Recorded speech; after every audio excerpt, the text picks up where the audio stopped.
Philippe Odouard, thank you very much for taking the time and joining us here on AU Manufacturing Conversations. It's nice to have you on the program. Nice to be there too, Brent. Tell me, Philippe, how did you get here and what do you make? How did I get here? After I graduated from a master's degree in France, I pretty quickly got to Australia. That's about 40 years ago. So I've been there for a while and did mainly work in industry, hence why your AU manufacturing is very topical. That's where I spent most of my career in the past and now. So yes, mainly in the multinationals, running subsidiaries here in Australia. Okay, so more recently, in the last 15 years, I moved a bit to startups, and I successfully developed 2 startups in Australia. The first one was with Quickstep, which was doing carbon fiber composite manufacture.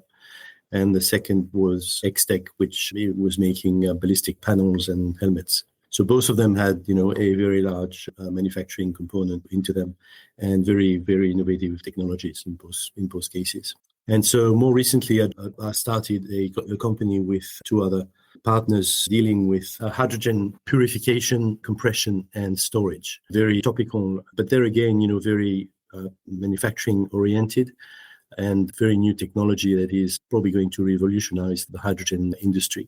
Well, we'll talk more about that in just a jiffy, but before that, I'd like to ask about the later phase of your career and work at the highly frustrating job, I think a lot of people would say, of commercializing new technologies in Australia. Are you a glutton for punishment? And are there any lessons on doing this that you could share from doing so at Quickstep and what used to be called XTEK? It's not really frustrating. It's actually taking a lot of time. If you want to do a startup and you go into software, it's much, much faster, possibly. In manufacturing, everything takes a lot of time. But the fact that it's done here in Australia, there's no difference really from doing it elsewhere. It's just a much nicer country to live in, which is a good thing. The other factor, of course, is the fact that we're a bit far away from the rest of the world. But I've always worked in a worldwide sort of environment. So there's a bit of frustration, basically, in working early mornings or late nights when you connect to the main markets in the US or in Europe. But at the end of the day, it really doesn't matter because communications have improved a lot. And I was doing it before the internet and other things made it really, really simple. No, there's no real frustration to do it. Simply by the fact that we are manufacturing new products, it takes time to sort of develop them and make them manufacturable and make them successful as well. But at the end of the day, if you know where to sort of go and sell them, and it's not only in Australia, far from it. I've never started from an Australian market only. It doesn't make any sense in the world market and the kind of products we're doing. So, very enjoyable to do it in Australia. You've had a long association with defence, and your new gig seems outside of the world of defence. Why have you chosen to do something a little different in that regard this time? Well, it's not that different. Defence as such is a market where you have typically the kinds of things we were doing where, as a startup, I was never a prime. So most of the work we did was subcontracting to larger companies in the rest of the world. So in that sense, it's not that different. The fact that it's military, well, I think the thing that it is common is really the fact that it's technologically based with products that are reasonably developed. I tend not to go for very, very new ideas. I leave that to engineers and scientists. But when a product looks like it's looking reasonably promising, then you start to need people like me who can actually take them to market on one side and take them to manufacturing in large quantities on the other, and raising funds to sort of achieve that. And that's not typically the kind of profile that scientists or engineers tend to have. I work very well with engineers. I understand what they do because I've been doing that all my life. And I have a lot of pleasure in terms of understanding what is being done, technically speaking. I leave the technical issues to be resolved by the experts. And I focus on the other aspects that are necessary to make a company successful. We all have our skill sets and things we do well and not so well. And if a company, as impressive as its technology might be, was made entirely of engineers, then it probably wouldn't go very far. Agreed. But they're very, very important. And it's that's why it has to be a very good communication with them and understanding what their issues are and making sure we get all the skills together to make a company. A company needs a lot of skills, and only one or two is not good enough to be successful. Speaking of people who are brilliant at science and engineering, you're starting this business with Professor Aguey, who has been very successful in hydrogen research and has spun out companies before and is, from what I read, a leader in the world of hydrides. How did you link up with him? And is the fact that you both appear to be French gentlemen of relevance? Well, actually, no, not really. Well, the fact that we are French is all French origin. I'm Australian, but that sort of, I'm not sure it even helps the communication, because my English is decent and his is very good too. So no, it's a bit of our third partner I had met in the past, and I met him again in a startup sort of a gathering, and he sort of said, I've got two startups, on the run. Can you help? And I said, well, yes. And so I met François Aguey, and we had a very good connection. And very quickly, I sort of thought, well, it's worth doing. Let's start at a very sort of basic level for people who don't have a background in such things, and myself included. What are hydrides, and how are they made? So hydrides are an alloy of metals, because you have several metals involved into it. They melt it together, and the result is actually a powder, to be a bit more precise, which basically absorbs hydrogen, and you can dissolve it very easily. So it is a very interesting property that these alloys have, because they can absorb 3 times as much hydrogen as in gaseous form at 700 bar. So imagine a gas at 700 bar in a volume of 1 liter. Well, you can put 3 times as much in a liter of the metal alloy of the hydride. So it's extremely compact. It's actually done at a particular pressure, which is a low pressure, typically 30 bar, which is the pressure that gets that the hydrogen comes out of an electrolyzer, which is the machine that actually separate water from between hydrogen and oxygen, which is the way to do it in the green fashion to get green hydrogen. You sort of absorb it at 30 bar, which is the pressure it comes out of. And when the alloy is full, and it's not a question of pressure, it's not a question of temperature, it's a question of molecular connections, and the number of molecular connections that are available to connect a hydrogen atom. So not dependent on anything else. When it's full, well, it's full. And then if you release the pressure, the pressure reduces a bit, you open the tap typically, which is the best way to release it. Then it actually dissolves, and it's actually, give back the hydrogen that was stored in the first place. Ambient temperature, no need to do anything else but open and shut at the right pressure. It's a very, very robust, can do typically 10,000 cycles. So if you do a cycle a day, which would be typical in that area where, you'd load during daytime with renewable like solar, and you'll dissolve typically at night. So you absorb for 8 hours, you dissolve for 16. Basically, it's you can do that 10,000 times, so 30 years in a row. So that it's very, very efficient. And when the 30 years are done, you can remelt the alloy and start again for 30 years. So it's a very recyclable. Nothing is actually thrown away, and it's very effective in terms of technology. Then it has 3 properties that we use, and we're very unique in that sense. No one else is actually doing this. Some people are trying with hydrides. It's a complex matter. That's why having François in there is very important. You need real specialists. But it has 3 main properties. One is storage, of course, just described how it worked. But the second property is the fact that you can purify with it. So anything that is absorbed is then released, and at a very, very high level of purity. The alloy only absorbs hydrogen, nothing else. And when it's released at a very high level of purity, 99.999, which is very important because in fuel cell applications, for instance, when you have the reverse system, which you have, say, in fuel cell cars or whatever, you need a very high purity. You need these 5 nines, 99.999%. Purity, and no one else is. You always have to purify the hydrogen. The third property or possibility is compression, and that we're doing that as well. Compression of hydrogen is a very complex matter. It's a very thin gas. It has to be compressed every time as well. Hydrogen is actually very bad for steel. It actually makes it brittle. When you want to compress at very high pressure in a place that is embrittled by the contact, That makes it very prone to failures, basically, and it can fail anytime. So it's very hard to predict. It's not wear and tear, it's sudden. And it costs a fortune in terms of maintenance. It costs a fortune in terms of power that needs to put the hydrogen into high pressure. In our case, it's very simple. You've stored it, you heat it a bit to, say, 100 degrees, and something that is starting at 30 bar will come out at about 500 bar. So it's massively compressed for basically no cost. So bottom line is that the three functions that we can actually achieve in one system comes out at a very, very low cost. We're talking up to 90% cheaper capability compared to the three machines that you would have to put together to have the same effect. And remember, you need the three pretty much every time you touch hydrogen.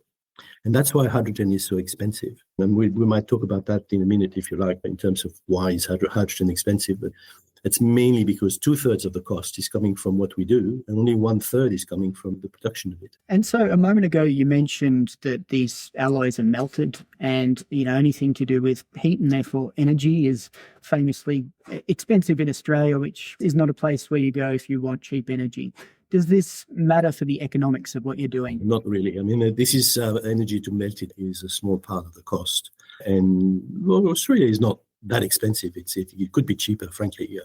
It should be cheaper because we have lots of sun and lots of coal. So, I mean, I don't know why it's so expensive, but never mind, it's a small input, so it's not that critical. You mentioned the three things in the supply chain that you're focusing on. What will you be selling to enable people to do these things more easily? First thing is we replace three machines with one. And so if you have three machines, you have to interface them. You have to the engineering cost is actually fairly high. The second thing is a lot cheaper. I mean, each of these machines, if you replace them only one purifier, storage or compression, we're much cheaper every single time by more than half in most cases, if not more. Compressors is probably even higher than that. So yeah, I mean, we sell it to whoever wants it, whoever needs it to a large extent, because everyone needs to do the same things to hydrogen. Now, it's irrelevant whether it's for green hydrogen or for other kinds of hydrogen, which is also of interest to us, because that means we can, if in the longer term, it's probably going to be mainly green hydrogen we'll treat.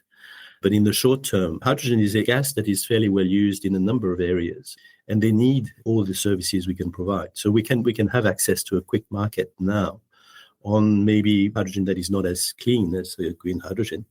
But you have to prime the pump, right? and that's what we do. Yeah. How are you planning to, defend what you're doing against copycats or people who also see what you're doing and in the future hopefully doing well and that there's a market for it? What are you doing to stop it from being copied? The best way you protect an invention is not necessarily by having all the patents in the world, especially as patents is really a good way to get copied, because you actually disclose what you do in detail. But it's mainly doing work in terms of staying ahead and having the competence to sort of provide a product that is cost competitive as well. So we do a lot of work in terms of the way we manufacture. A lot of people have tried to make metal hydrides, and they've managed to do it for limited applications at very high prices. We make it for large applications at very low prices. And that means a lot of expertise in the way it's produced. It also means the capacity to sort of change the alloy itself. So by tweaking the alloy, you can give it, more or less properties in the areas that of interest to the company or the project that is actually using it. For instance, you can tweak some of the temperatures. You can have alloys that can react very well at low temperature, others that react very well at high temperature.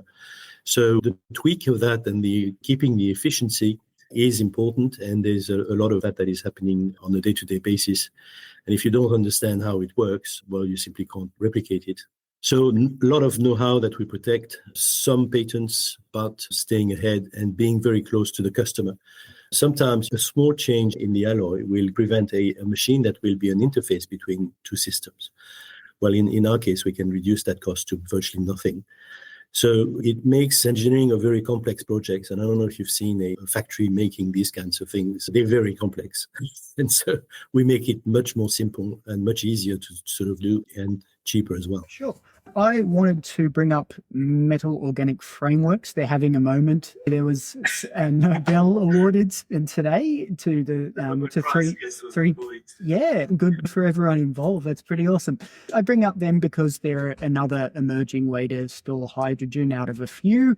How well does what you're doing compare to metal organic frameworks for storing hydrogen for transportation? And would you consider a company like Rooks Energy, who are friends of this podcast and Jahan is a former guest, would you consider them to be a competitor? Well, when you're in that sort of area, you have lots of solutions to do lots of different things, and each of them have got some benefits and some drawbacks. MOHC is typically probably best suited to transport from a centralized place to another centralized place to a large extent. It's good because you can transport it using normal ships that you would transport a liquid of some nature, a chemical of some nature. But the problem is that it normally needs to have a factory to start with to put the hydrogen into the MOHC. And when you arrive on the other side, you need to do the same to sort of separate the hydrogen. In our case, we don't need anything. They typically work at reasonably high temperature. We work at ambient. So the carrier, the chemical they use to sort of absorb the hydrogen is actually not very expensive, but you can't use it very many times. So the cost of it is actually quite high.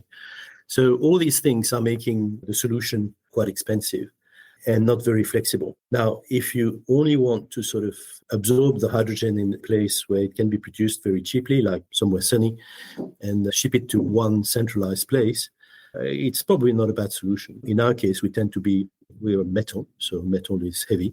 Theirs would be a lot lighter. But our main market is not in the mobile industry. It's very much in stationary applications.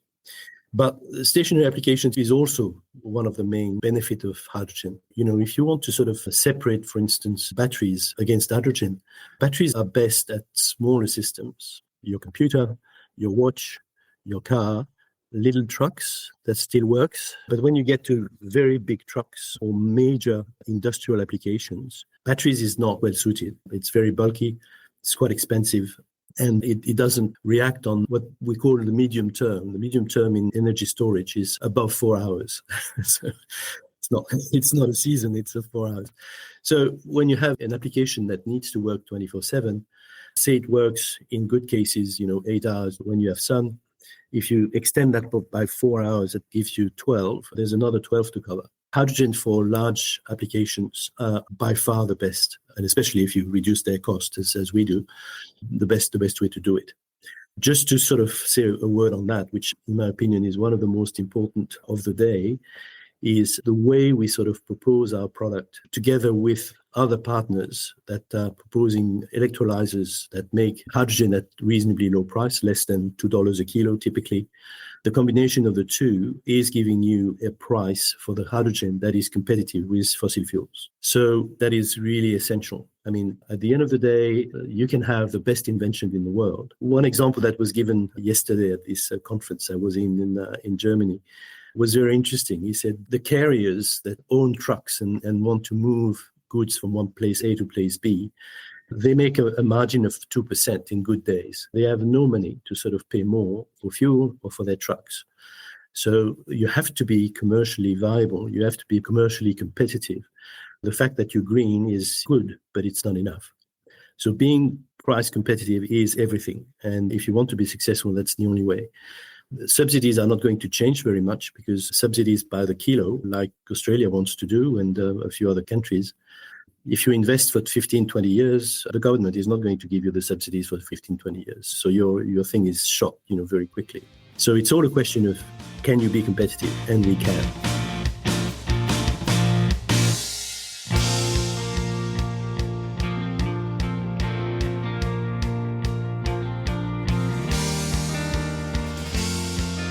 I saw a mention of SAF in the slide deck you sent me earlier.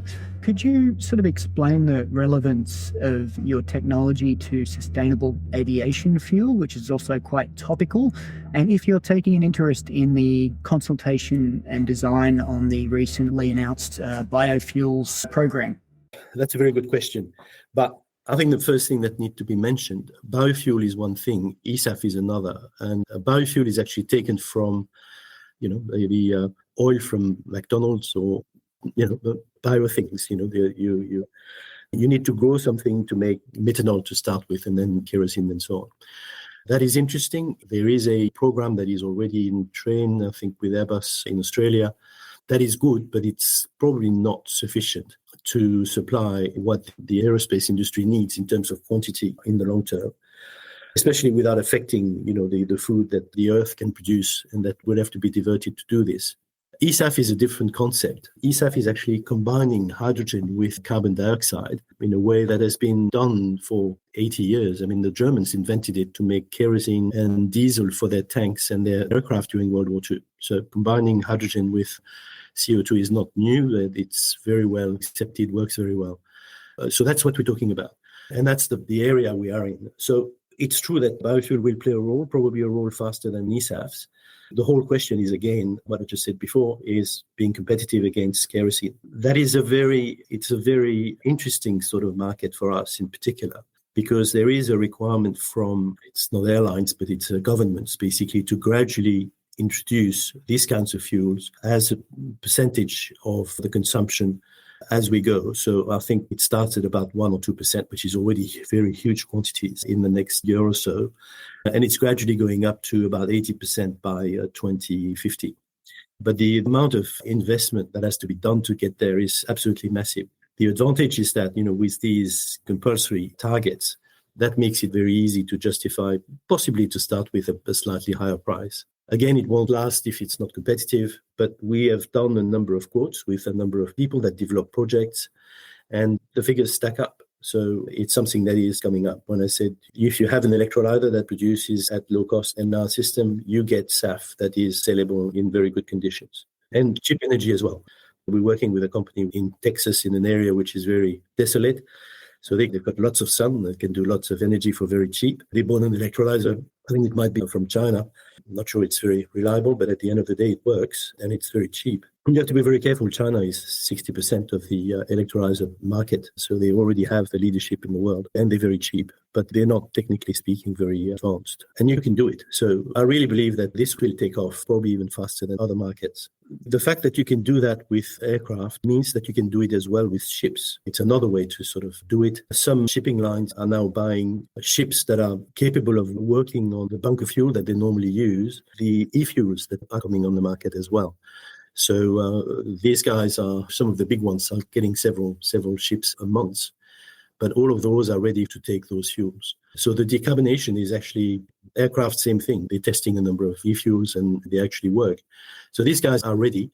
It's only a question of making the fuel in large quantities at commercial costs. So let's talk funding. How have you gotten this far? Are you bootstrapped, I guess the term is? And who are you courting for your future investors? Up to now, we've worked with François Aguey that has some capability in the university. We've been buying some time of his engineers and scientists in there when we get contracts or grants, and we have quite a few of those. We've sold some already, commercially speaking, we're in business, and we participate to a number of grants as well. So that's how we fund ourselves at the present time. And that's how we sort of secure some technical expertise as well in larger quantities than what is in François' head. So what we do at the present time is we're raising some money to get to the next step. I don't know if you're listeners are familiar with TRL levels, which is technical readiness levels. We are at TRL 7, which means basically that the research and the development is finished. And we now need to sort of scale it up, basically. So the first thing we need to do is buy a machine and make a small pilot manufacturing plant, which will give us the quantities to be able to make systems that will place with potential customers at scale. So the idea would be to do, systems that can store about, say, 50 kilos of hydrogen. 50 kilos of hydrogen is a lot. You put 5 kilos of hydrogen in a car and it will go 700-800 kilometers. So 50 kilos is a truck doing the same, if you like. So you do 1,000 kilometers with 50 kilos of hydrogen in a truck. So that is significant, and you can have that running in an environment that is already in existence. So you just have a derivation of your hydrogen. It goes through our system instead of theirs, and it picks up on the other side. So it would be very easy to implement in a number of places. So the investment for that is something in the vicinity of a couple of million fully installed, and with some activity to sort of get some pilot scaled system with customers. So we're discussing with a number of VCs at the present time, venture capital. And if anyone is interested, by the way, they're welcome to contact me. But we're in a very intensive phase at the present time to sort of seek that sort of money, and which is necessary to sort of get to the next step. Otherwise, our burn rate is actually very, very low. And so we can last, forever. Theoretically, yeah. Our lifespan is probably the name of the game. But when you need to get to the next step, you need some investment. That's where we are. And there won't be very many more steps because the investment for us is going to be fairly reasonable. For a full-scale factory, we're talking about, around $15 million US. And that can generate about $80 million of sales and about 10 million of EBITDA. So that means your return on your investment the payback is about 18 months, pretty staggering. So we can scale up very quickly. We can scale up with a lot of loans with that kind of return. So if anyone wants to get in on the share list, now's the time because the rest will be funded by loans. Well, ground floor, everybody. Let's hear about your attitude on the attitudes towards the hydrogen market. There was a lot of excitement about 5 years ago with Andrew Forrest's Boyer lecture, and before that with the chief scientists pushing of hydrogen, and things have, they've perhaps not worked out how some people would have liked. There've been some people who are saying, all these projects got cancelled. I told you so. It's not a viable thing. We'll never have a hydrogen economy. Does any of this matter to you guys? And could you explain why or why not? Well, fact number one, the hydrogen market, the amount of hydrogen being produced is actually growing and growing fast. So it's not exactly a dying market. It's exactly the opposite. So what you have in this factor was interesting because in that conference I went to, that was a debate that was everywhere. And one presenter actually showed it as it's called the Gartner hype curve. The concept is that when a new concept arrives, it looks nice, it looks attractive, and so people are just going onto it and dream of a lot of things until it becomes, well, let's get to the details, let's get to business cases, let's get to business, and then you have a lull. It actually gets down to a trough. And so the top of the hype was probably a couple of years ago. The trough is probably now, and that actually ends up exactly with what I said before is. When you find out that the technologies that are in existence today are not competitive against diesel or fossil fuels in general, a lot of these projects are dropped. And if you've invested huge amounts of money without caring about that, simply on the hype, well, you get burnt. And that's a bit what is happening with Mr. Forrest, which is a shame because he has a brand new factory doing electrolyzers and he has all the needs in the world. He has all these mines that are off-grid and have a lot of sun. Hydrogen for them is a very good way to sort of produce a lot of electricity and store it with green hydrogen, and then be able to power their systems. Their systems are very, very power hungry. I mean, the dump trucks, they have the drag lines. All these things are the typical market you'd have for hydrogen, and the one that we actually chase. I'm not sure why he's dropped it because he had the takeoff. Basically, he is the takeoff to a large extent of what he's doing. Anyway. That's his problem. Fact is that a number of these programs tend to be very heavy investment, $1 billion investment typically, and financiers are not very keen to take technical risk in those cases. So if you use existing technology because you don't want to take the technical risk, then it's not viable. And that's why you have so many of those crashing. The media is also not adding. They like the buzz of a program that doesn't get to FID, to sort of, being funded. But the reality is that a number of those that are successful are probably not covered as well as those that fail. And as I said, at the end of the day, there are a number of applications that are viable today, that are commercially viable today. You should know that in the US, for instance, 70,000 forklifts are working on hydrogen. Most of what people are doing in Walmart or in Costco. Yeah, I mean, all those are typically working on hydrogen. They work 24/7 inside, so diesel is not a solution, gas is not a solution, electrical is not a solution because you have to recharge, you have a third of your capacity that is immobilized to be recharged. Hydrogen is ideal. It's non-polluting. So it's hugely popular and it works very well. So you have a number of those niche markets as well that are already using hydrogen. And as I said, in terms of the sum of the uses of hydrogen that are in existence today are quite enormous. The first user of hydrogen is the petrochemical industry. When you refine some products, some oil products, you typically have to treat them with hydrogen to make other kinds of products. And so they're a very big user of those. And this will continue. I mean, we'll continue making plastics and things out of oil. We won't burn it. We simply will treat it and make sure it's used in a different way, produced in a different way. So the market exists now. It's progressing very quickly. Actually, when you compare, some people have made a comparison between the growth of batteries compared to the growth of hydrogen. The adoption of hydrogen is 10 times faster than batteries have been. So it's also a good sign. So be careful of hypes and look at the figures. And as I mentioned before, again, if we can provide something that is competitive against fossil fuels, it actually already grows substantially without it, but it will grow even faster when it is competitive with fossil fuels, which we actually provide. Sure. You've mentioned a number of applications above. What do you see as some of the main ones that are going to drive the growth of the hydrogen industry? And do you see decarbonisation of heavy industry as a very important one? Yes, absolutely. I mentioned why the heavy industry is better bet than cars. That's where hydrogen cannot be replaced. Some of it is because it's a good way to sort of produce electricity 24/7. But it's also because hydrogen is used for its own properties, its chemical properties, not its capacity to make power. Another one that is looking very promising, if costs are right, is reduction of iron ore.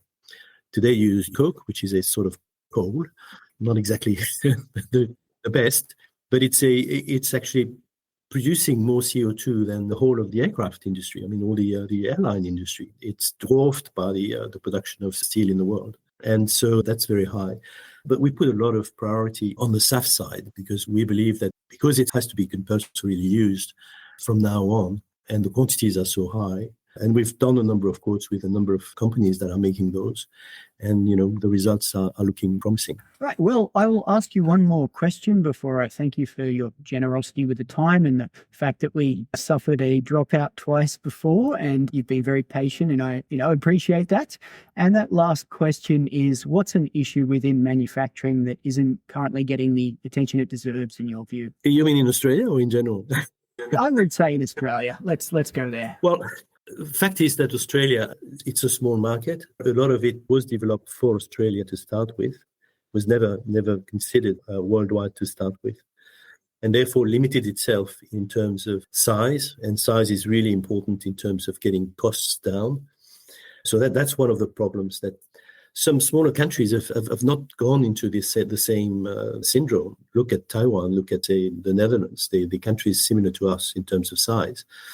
And Taiwan is remote. Look at what they've done in terms of semiconductors. They have the world by the throat. And it's all about size and capacity to do very, very large quantities. So that's one aspect that we have not been ambitious enough in Australia, I think. But, that's not our case. We are very ambitious, so it's not the issue at all. The other thing is that the services that are available to industry are much more limited in Australia than elsewhere. In the past, we had very high precision machines for the work we did for the F-35 in Quickstep.